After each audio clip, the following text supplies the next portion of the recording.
제 아들은 제 생일에 죽었습니다. 그날 아침 저는 미역국을 끓이고 있었습니다. 소고기를 넉넉히 넣고 마늘은 적게. 그게 아들이 좋아하던 맛이었으니까요. 엄마, 오늘 저녁에 집에 갈게요. 할 말이 있어요. 그게 마지막 통화였습니다. 저녁 7시가 지나도 오지 않았습니다. 8시가 되어도 9시가 되어도 전화가 울린 건 밤 9시 47분이었습니다. 교통사고입니다. 보호자 되십니까? 그 다음 기억은 없습니다. 눈을 떴을 때 저는 병원이었고 아들은 하얀 천 아래에 있었습니다. 차갑게 식은 손을 붙잡고 저는 계속 말했습니다. 일어나. 엄마 왔어. 하지만 아들은 한 번도 눈을 뜨지 않았습니다. 장례식장은 사람들로 가득했습니다. 회사 동료들, 친구들, 동네 사람들. 그런데 며느리가 없었습니다. 사고 소식을 듣고 쓰러졌다는 말만 들었고 장례식 둘째 날이 되도록 나타나지 않았습니다. 셋째 날 아침 며느리는 사라졌습니다. 전화는 꺼져 있었고 친정에서도 모른다고 했습니다. 그때 제 마음은 이미 결론을 내렸습니다. 도망갔구나. 보험금 때문이라고 생각했습니다. 젊은 여자니까 다시 시작하려고 떠났다고 혼자 단정지었습니다. 아들의 유골을 안고 돌아오던 날 저는 이를 악물었습니다.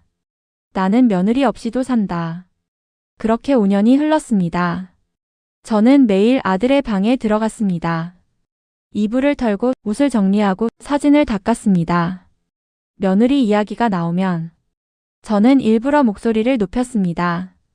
요즘 애들은 책임감이 없어. 사실은 제 자신을 속이고 있었습니다. 아들이 없는 세상에서 누군가를 원망하지 않으면 저는 버틸 수가 없었습니다. 5년째 되던 해 비가 억수같이 내리던 날이었습니다. 시장에서 돌아오는 길 골목에서 낡은 손수레를 끄는 여자를 봤습니다. 비에 젖은 머리, 얇은 점퍼, 휘어진 허리. 그런데 옆에서 작은 아이가 손수레를 밀고 있었습니다. 엄마, 내가 도와줄게. 그 목소리에 저는 멈췄습니다.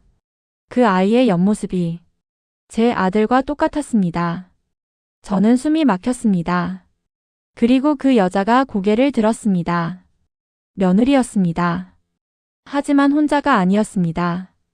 아이 셋이었습니다. 똑같이 생긴 새 아이. 저는 다리가 풀려 전봇대를 붙잡았습니다. 설마. 저는 그들을 따라갔습니다. 그들이 들어간 곳은 반지하였습니다. 계단은 물이 고여 있었고 벽에는 곰팡이가 피어 있었습니다. 문틈 사이로 들리는 소리. 얘들아, 오늘은 김치랑 계란만 먹자. 엄마가 내일 더 많이 주워올게. 아이들 중 하나가 말했습니다. 괜찮아, 엄마. 우리 배 안 고파. 저는 그 자리에서 무너졌습니다. 다음 날 저는 그 집 문을 두드렸습니다. 문이 열리자 며느리는 굳었습니다. 어머니. 저는 소리쳤습니다. 왜 말 안 했어? 애들 있는 걸 왜 숨겼어? 며느리는 한참을 울다가 말했습니다. 사고 당일 병원에서 임신 사실을 알았다고. 그것도 새쌍둥이. 충격으로 출혈이 있었고 절대 안정해야 한다고 했답니다.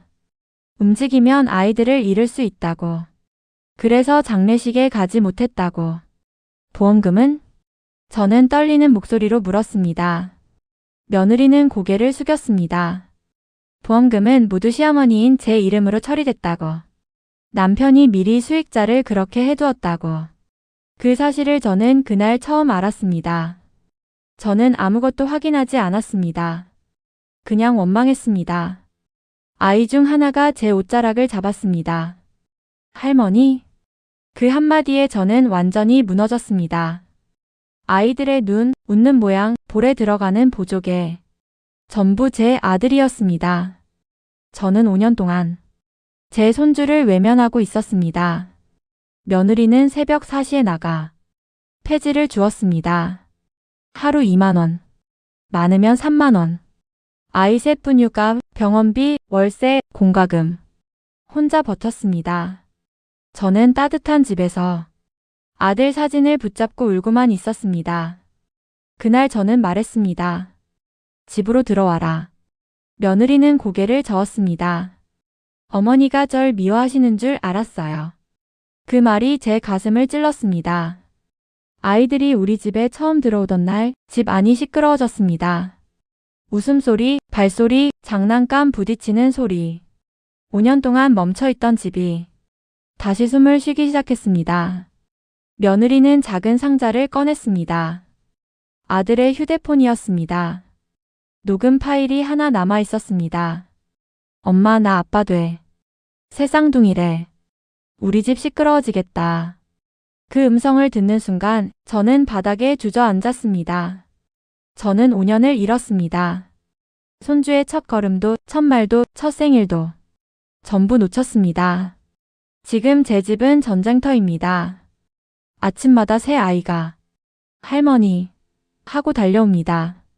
저는 매일 속으로 말합니다. 아들아, 늦어서 미안하다. 혹시 지금 오해한 채로 멀어진 가족이 있습니까? 확인도 하지 않은 채 마음을 닫고 있습니까? 저처럼 5년을 잃지 마십시오. 가족은 기다려주지 않습니다. 먼저 손을 내미는 사람이 지키는 겁니다. 제 이야기 끝까지 들어주셔서 감사합니다.